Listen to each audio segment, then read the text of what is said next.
You know, Defiance is my home, and I like to play them every 3 or 4, 5, 6 years. We bring them in so they can get a check.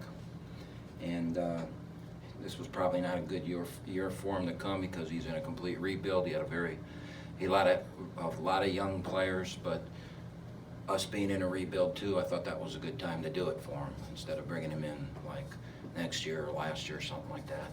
I knew early in the year, you know, there's a lot of learning that's going to go on with this team, and it is what it is. I mean, that was the game, just like Kalamazoo. You know, they're the same level as Kalamazoo, and D3 without scholarships, and we're Division I with scholarships, and there were scholarship players playing against non-scholarship players, and sometimes the non-scholarship players have the great night and do some special stuff.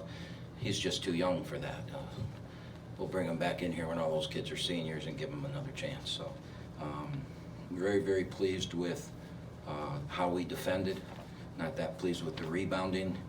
I think that's right now an issue for us that I believe we can fix, but it's an issue till late in the game. Late in the game and early in the game, we turned the ball over a couple times too many, but in the middle of the game, you know, you got Cumberland and Norris with 14 assists and no turnovers, and they pressured. I mean, it's not like they didn't pressure. Now that they were smaller than what we're used to playing against in that, but they were still aggressive and pressured. So I think Braden and Javen just did an outstanding job of getting the ball into our offense, and we did a hell of a job running our offense. So I'm very pleased with that. It was a little shaky at first, but after that I thought we were fine.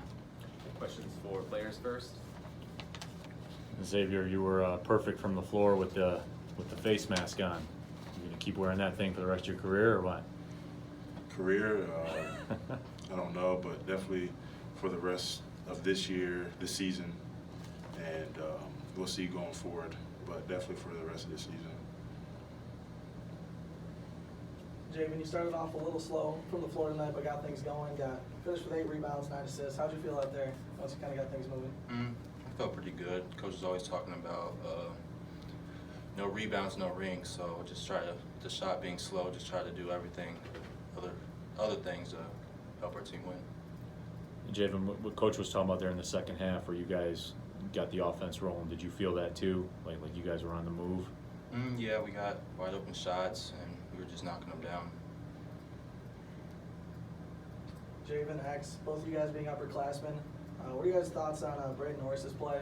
Like Coach said, 36 minutes, no turnovers, 10 points, 5 assists. I think I'm very pleased with Braden. I'm very pleased with how he's come along, especially in UNLV. I think he was that was the first time he's really played against that size, and I think he's starting to learn from it, which is good.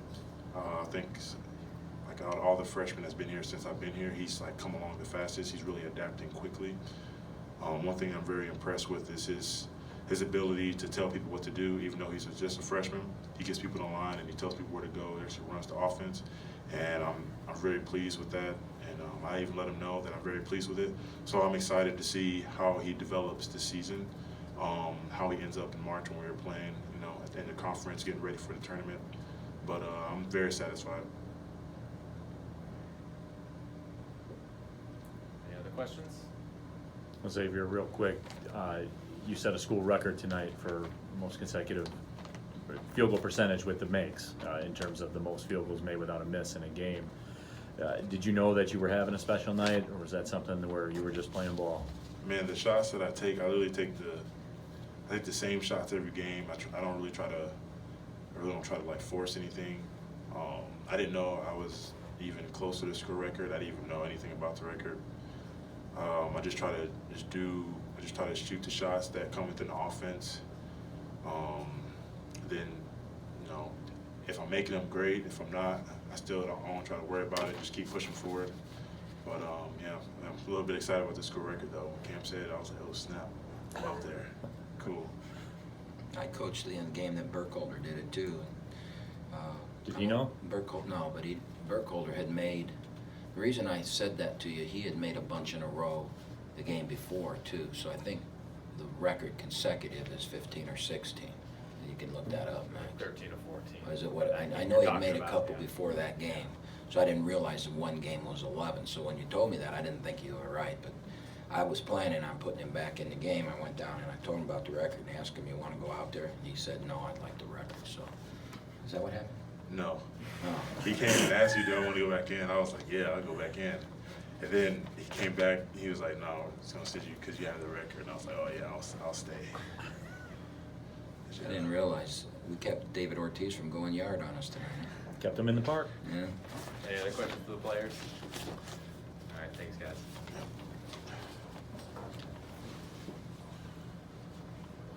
So, Coach, you can address it. Social media burned up, obviously, just 7 guys in the rotation tonight.